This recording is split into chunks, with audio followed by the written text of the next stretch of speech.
Balkan Jazz Showcase 2025 nga e premtja deri të dielën me 28 shtator vjen edicionin e tij të 5 në Tiranë si pjesë e veprimtarive të kryeqytetit mesdhetar të kulturës dhe dialogut. Ky është festivali vetëm i këtij lloji në Ballkan, fokusuar tek artistët e jazzit ballkanik, por si çdo vit merr gjithnjë më shumë për masa ndërkombëtare. Programi i këtij viti sjell emra të njohur dhe talente në ngritje nga Italia, Greqia, Maqedonia e Veriut, Turqia dhe Shqipëria. Publiku do të shijojë koncerte të larmishme nga formacione intime si duo, trio dhe kuartetet, projekte eksperimentale që bashkojnë traditën ballkanike me energjinë bashkëkohore të jazzit.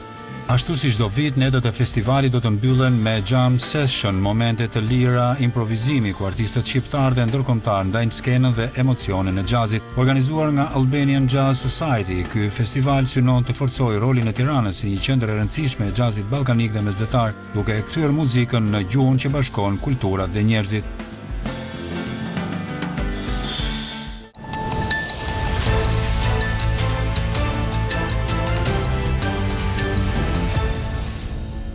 Në këtë mëngjes, në studion tonë është drejtori artistik i Balkan Jazz Festival 2025, zoti Besim Petrela. Zoti Petrela, mirëmëngjes. Mirëmëngjes, mirëserë të Radio Televizionit Shqiptar. Një festival jazzi i cili vjen për të 500 vit, që do të thotë, e ka provuar 4 herë, ka qenë i suksesshëm dhe nuk ka ndërmend që të ndalet. Çfarë sjell ky edicion i 5? Normalisht ky Balkan Jazz Showcase është një festival ku është edhe si tip panairi, ku ftohen edhe menaxher nga Evropa ose nga Ballkani për të parë grupet që performojnë në festivalin tonë. Balkan Jazz Showcase ka filluar në 2018 për u ndërprer nga Covidi dhe u rimor përsëri në 2023-2024 dhe tani me 25-ën. Ky edicion është fokusuar më tepër tek të rinjt, natyrisht për të mbështet krijimtarinë edhe grupet e të rinjve, pra marrin pjesë si veçanti e këtij edicioni, marrin pjesë 2 grupe shqiptare të rinj, Andi Kongo dhe Uart Kongo, është një grup me student të Universitetit të Arteve. Po i lexoj edhe unë pak emrat, janë pak specifike, të veçantë, janë emra kontemporan. I kanë krijuar vetë dhe Jazz Trio. Këta janë 2 grupe shqiptar të rinj që sjellin jo vetëm artistë të rinj në skenë, por dhe krijimet e tyre. Kjo është një veçanti. Çfarë të reja do të sjell këtë vit ky festival për ta pasuruar pak edicionet e mëhershme, për të sjellë një gjë që do t'i hap rrugën diçka e të re që do të vinë të ardhmen? Normalisht ne mas Covidit në 2 edicionet e kaluara kemi krijuar një temë. Meqense Ballkani shkon drejt integrimit, kemi krijuar temë për shembull në 2023 ishte Itali meet Balkan. 2024 ishte Gjermani meet Balkan. Dhe në të ardhmen ne do të tentojmë me vende si Franca ose pra vendet e Bashkimit Evropian që takohen me për integrimin e artistëve të Ballkanit në, domethënë, Balkan Jazz Showcase. Si pjesë e kulturës europiane, megjithëse mua më del natyrshëm kjo pyetje, si ke vendosur emrin Balkan Meet Mediterranean, Ballkani takohet me Mesdheun dhe Balkan Jazz. Duke patur parasysh që Ballkani është pak shumë interesant në muzikë, në tinguj, të gjitha vendet ballkanike. Si bashkëtojnë këto tani me jazzin? Natyrisht vetë jazzi dihet si ka lindur, është afro jazz nga motivet afro-amerikane dhe natyrisht Ballkani ka karakteristikën e tij që është më tepër etno jazz. Etno jazz. Dhe kjo është një veçanti dhe një kolor, një ngjyrë që jep më tepër festivalit tonë. Një nuancë fantastike në fakt. Të gjitha veglat muzikore kanë atë magjinë e vet që fshihet pas tyre. Jazzi, çfarë përcjell, çfarë emocionesh përcjell Besim? Jazzi për sa i përket Balkan Jazz Showcase, mbështetet në etnosin e Ballkanit, plus që janë dhe instrumentat tipik. Për shembull, grupi grek që vjen nga Selaniku, janë këngëtar, pianist dhe daule. Ose grupi që vjen Iz Ara Seir vjen nga Stambolli. Sa grupe janë në total? Janë 6 grupe. Janë 6 grupe. 6 grupe. Nga Turqia me çfarë instrumenti vinë këtu? Ata vinë me klarinet, piano, pianist është Evrim Demirel, një nga pianistët më të njohur të muzikës folk, pop dhe jazz në Turqi dhe në Evropë. Po Sepse mbështetet nga Kafe Turk, është një organizat e lindur në Paris në 1996 dhe ka rreth 40 vjet. E kuptoj. Ne si Po dy grupet tona, ne si përfaqësohemi, Shqipëria si vjen me dy grupe. Me çfarë instrumenti, çfarë sjellin njësia ata? Cili nga instrumentat e Republikës së Shqipërisë, etnografisë tonë? Pyetje e bukur. Me thënë të drejtën, ne një 10 vjeçar është që kemi kriju departamentin e jazzit që është kriju në Universitetin e Arteve. Dhe është rritje me të vërtetë e madhe që të rinjt kanë filluar të krijojnë grupet. 50 vjet të komunizmit, ju e dini se jazzi ishte ndaluar dhe ishte ndaluar, por në Shqipëri nuk kanë ndaluar kurse të dëgjuarit muzikën, sepse unë thash dhe gjatë ditës djeshme, kush mendon se mund të vendos hekura pra nga bllokim artit pamor, vizual, muzikor, është e kot, sepse nuk ja ka arritur kur.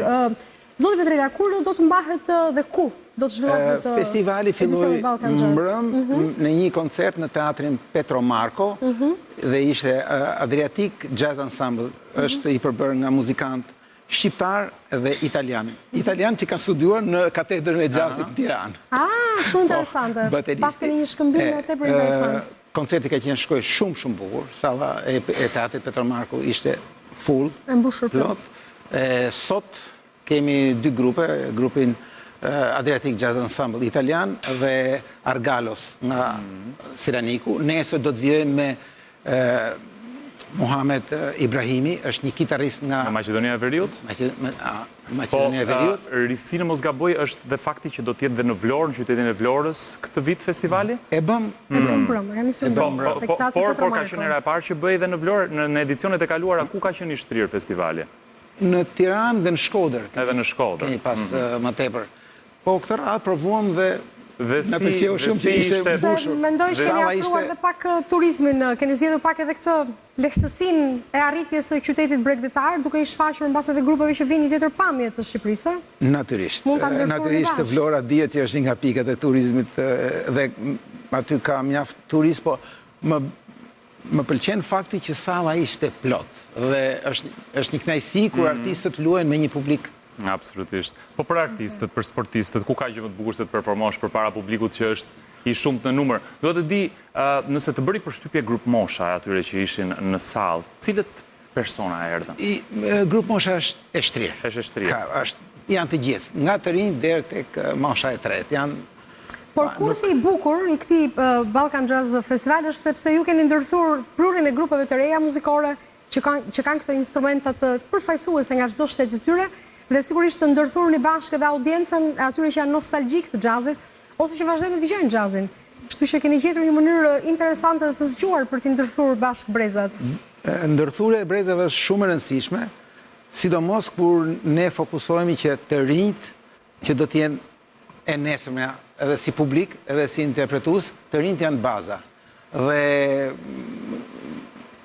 një mbështetje e jashtëzakonshme është Universiteti i Arteve, krijimi i degës atje i jazzit, është një prurje që se natyrisht jazzi nuk është si dhe nga rruga, ka edukimin e tij, ka interes, domethënë, për të vazhduar për ta studiuar. Si e sheh brezi i ri këtë degë të re që është hapur në Universitetin e Arteve? Ndërsa më përpara kam përshtypjen që dëshira dhe vullneti ka qenë i madh për ta mësuar një vegël, për ta bërë pjesë të jetës vet, po sot në 2025 në epokën e teknologjisë. Ndodh natyrisht jemi ekonomi tregu dhe edhe shkolla jon dhe edukimi jon, siç është në gjitha fushat e ekonomisë që është drejtuar gashi tregut, kjo po i njëjti fenomen ndodh edhe në arte.